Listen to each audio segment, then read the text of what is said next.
I pre-shuffled, and I will be using 2 oracle cards for the recent past. They are the cards that you see to the very far left side of your screen. And once again, those 2 cards will be for your recent past. Then I'll go through the present, how your person is seeing you, how you see them, and why this is all happening. So, Scorpio, in the recent past, we have new love. A new person has stirred your romantic feelings. And then we have dance.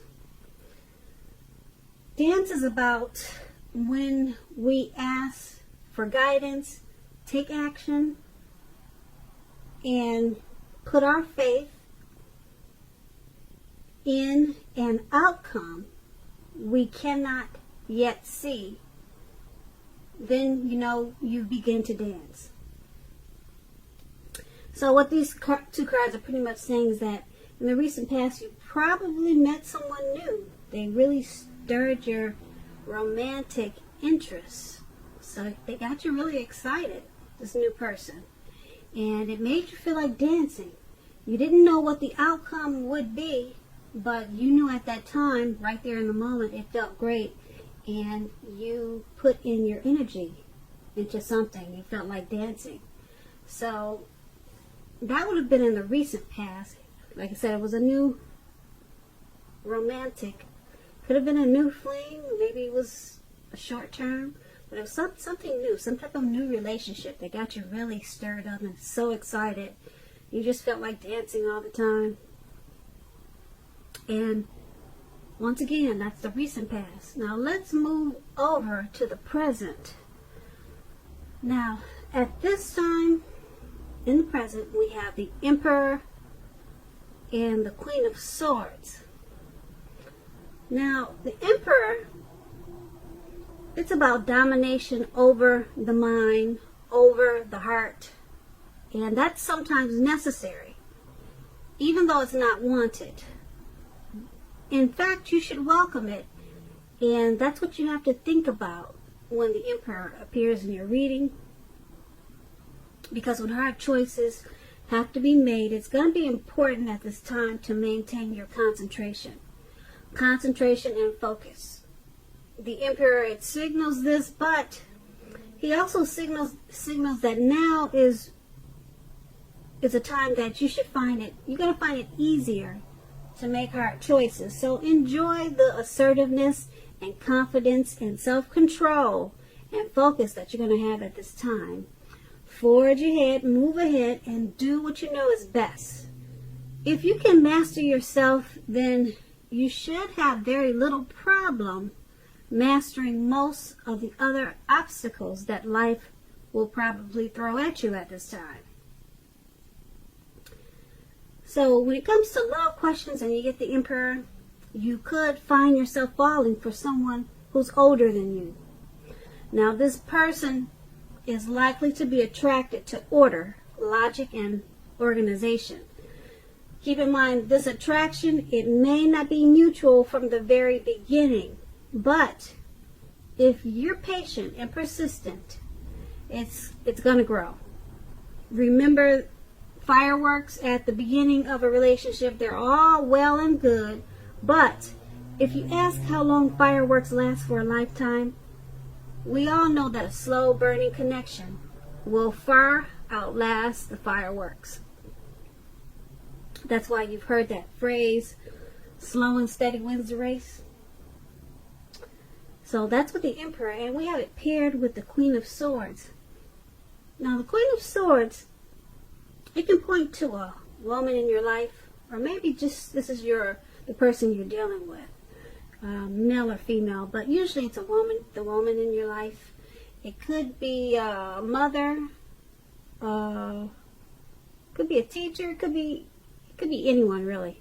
So just remember that this is going to be a person who is not to be messed with. You cannot trifle with this person. Often she'll have hair on the darker side, dark eyes, dark hair, but it could go either way. If this is not a person, then at this time in the present, there may be a need for you to be forceful and honest in some situation just to get your needs met. You may need to put your foot down at this time. The Queen of Swords can indicate that your instincts are serving you well. You already know what it is you want and need. Now you just have to go after it. Just keep in mind, this Queen, it's about a forceful energy, which some people can find abrasive. And when it comes to relationships and love, the only caution with the Queen is to beware of the impulse to be too forceful. We've all been told that we'll get more, you've heard that saying, you get more bees with honey than you will with vinegar, something like that. And that's the truth. There's a truth to this. Also, your mother or a mother-like figure, they may want to interfere in your relationship at this time, whether she means it or not to. So you're going to have to try to figure out where your boundaries lie with this and let this person know. So with these two cards paired together for your present time, you're going to have some, with the Emperor, you're going to have some choices, some hard choices, and you find it easier to make hard choices. Yeah, that's what we're talking about. But you have to maintain your concentration and focus at this time. Okay? Forge ahead and do what you know is best. Okay, so mastering this will help you a whole lot. And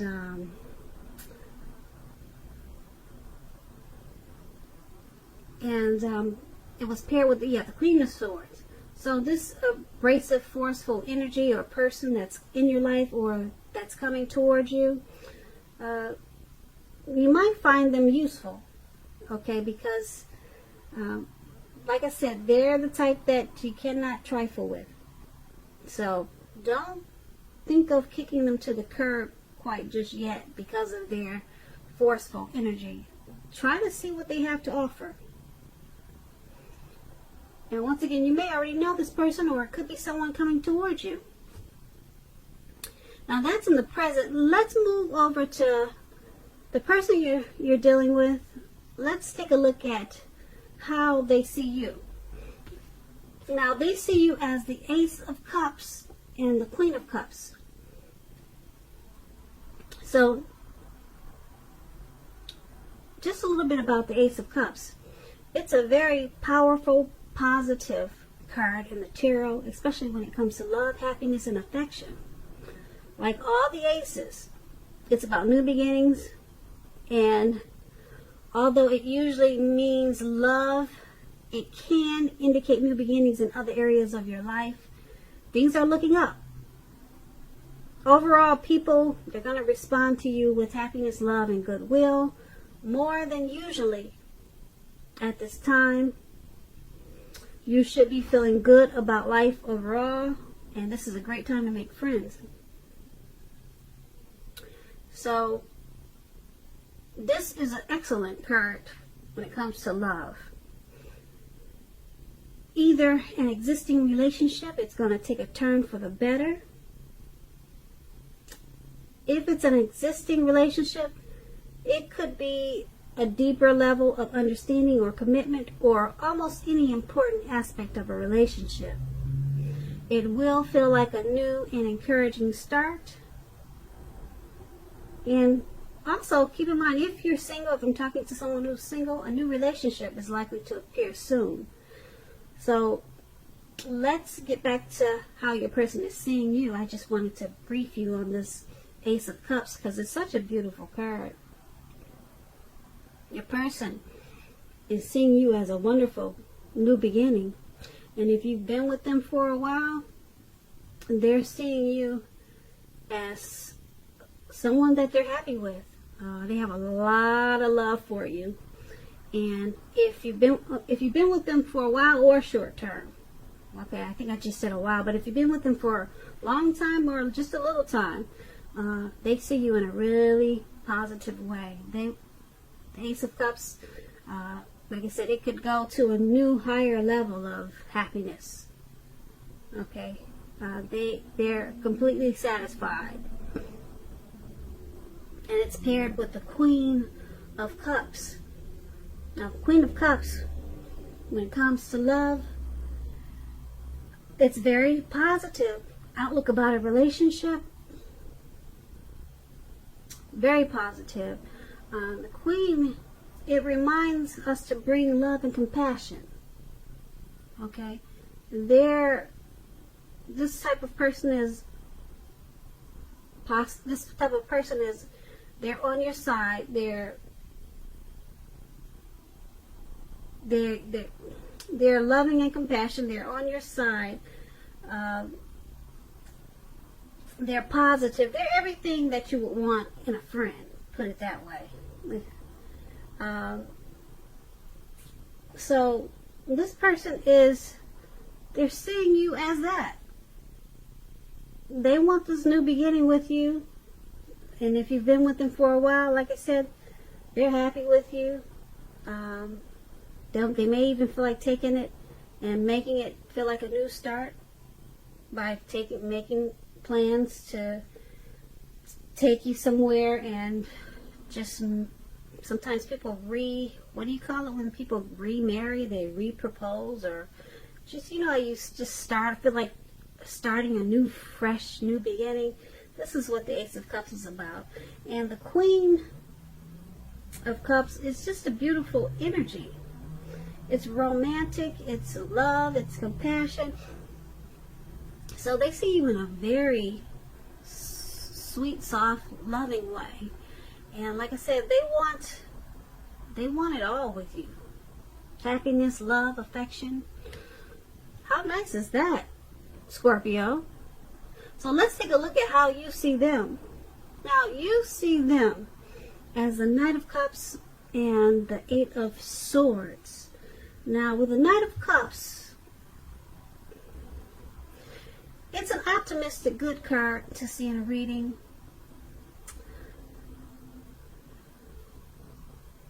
Usually this Knights, when you hear the word Knights, it comes with messages. And with this Knight of Cups, when you hear Cups, it's the kind of good news. Cups is love, okay? So it's a good news cup. Knight of Cups, yeah. It's the news that you all want to receive. So the Knight of Cups, it will tell you that things are going to be going well. You're likely to be feeling charged up, ready for action. This card often means that good news, especially in the realm of matters of the heart, is likely to be headed your way soon. Okay, and this is a very positive card to get when you're asking about love. Also keep in mind, if you're single, this card, it often indicates that someone is about to sweep you off your feet.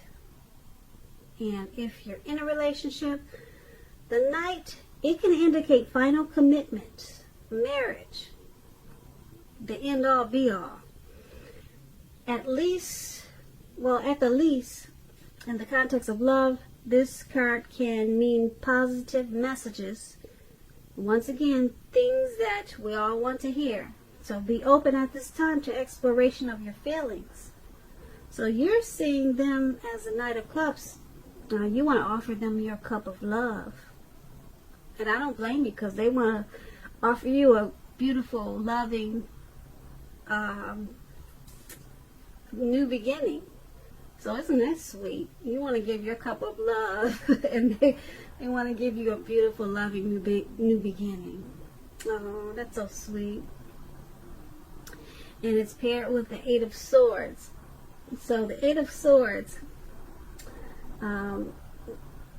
it points to a need to seriously reevaluate the relationship. You could be sticking with this person or someone that's actually bad for you. Oh, wait a minute. Okay, since you figure it's better than nothing. Now, if this is the case, rethink. Being in an unhealthy relationship is much worse than being alone. That could be what you're thinking. If you are looking for love, if you're single, first look at how well you love yourself. Someone else cannot come along and fix you. So start where you are. Well, that was an interesting twist. I don't know what the card's going to say until I sit down and start reading them. I place them down. I literally do that without looking. Shuffle, and then I place them down without looking. You know. So, okay, anyway, back to how you see them. Okay, they want to offer you that ace up there. That's how they see you, the new beginning. You want to offer them your cup of love. But then we have the Eight of Swords down there. It's saying that something about the relationship. Oh, wow. It's just saying that you need to reevaluate it. Are you sticking with them, Scorpio, because you figure it's better than nothing, but you love them? You got deep love for them. You want to give them your cup. And you're charging in for it, too. So, the Eight of Swords is saying this person could be bad for you, though. Someone that's actually bad for you. But you love them a lot, and they love you. So, maybe it's one of those relationships where people, you know how they say some people, they fight just to make up? They break up just to make up? Because that's how they enjoy the relationship. So who knows, maybe it works for you. Sometimes it does. It works for people. So who are we to judge? And that's how they see you, and that's how you see them. And let's take a look at why it's happening. That should be interesting. So we have the Four of Cups and the Five of Swords. Okay, let's see what's going on here. Now, the Four of Cups, let me explain this card. It's about wishful thinking. It warns us to remember to pay attention to what is now and the many blessings we each currently experience, and not to worry too much about what could be. It is all too easy to overlook what we already have in pursuit of what we don't have. So be sure that you're counting your blessings. Don't spend too much time in self-pity or wishing your life away. Because a lot of life has to do with where we put our focus. Put our focus on things and people in your life that you have to be thankful for. When it comes to love, and you got this Four of Cups, look hard at yourself as to whether you are being realistic with regards to love. Do you have your heart set to the exclusion of everyone else, or someone who isn't giving you very much back, or who is quite literally unavailable? So that's a Four of Cups. Okay. It is paired with the Five of Swords. Now, the Five of Swords, you're likely to find yourself with some mixed feelings about life in general, and maybe about a few people in particular. Don't ignore these feelings and thoughts, but don't feel like you have to speak every word you're thinking and feeling, as you could ruin the very things that you want the most, such as close, intimate relationships with your friends and lovers. Think several times before you really let someone have it, even if you know they deserve it. Try to pick your battles at this time. When it comes to love and relationships, this Five of Swords, conflict is near. Things may not work out as you would hope with a love relationship. Think calmly and carefully about what your deal breakers are. Be honest with yourself first, then be honest with your lover, and accept any reality. Okay, so it's all happening because the Four of Cups is wishful thinking. Pay attention to what's now and count your blessings. Don't spend too much time in self-pity or wishing your life away. So, this Five of Swords, you've got mixed feelings. Okay. You two have mixed feelings about the relationships, about the relationship you're in. Sometimes you or them can just, you have to remember not to speak every word that you're thinking and feeling, because it could hurt the relationship. It could cause it could put a real dent in the relationship. Now this could be you or this could be them who's doing that. And there's a lot of wishful thinking in this relationship. So it looks like you both have a lot of love for each other. There's probably a lot of could be maybe some crazy fights. Maybe, because I'm looking at the Eight of Swords. We talked about that one. And but you guys are keeping it alive because you have a lot of wishful. You got love first of all, and then there's just wishful thinking. You're counting your blessings for what you have in one another. So you're thankful for what you have, what you two have, and hopefully you're not spending too much time in self-pity, looking at the negative side of the relationship. So and the Five of Swords, like I said, there's just some mixed feelings there, but we all have that when we're in a relationship, because sometimes we don't know about this, we don't know about that. But those two cards, that new beginning and the cups, how you see them, how they see you, that'll sit you guys tight, I think. Yeah, and that Eight of Swords, whatever that is, we talked about how you see them, all those swords down there, whatever that is. Like I said, I got a funny feeling that that's what's keeping the relationship alive, and that's probably what's keeping it exciting. So so Scorpio, I hope you enjoyed this reading. There is going to be a link below of the extended of this reading where I will go over how you both feel about the situation, what's in the near future for you two, how you see yourself, best case scenario, and what's going to happen between the two of you in the next few weeks. I want to say thank you so very much for watching. Please comment, please subscribe, please hit the notification bell. That way you'll get notified when I post a new reading. Also happy 2020. And once again, thank you so very much. And I'm hoping that you have a really great February.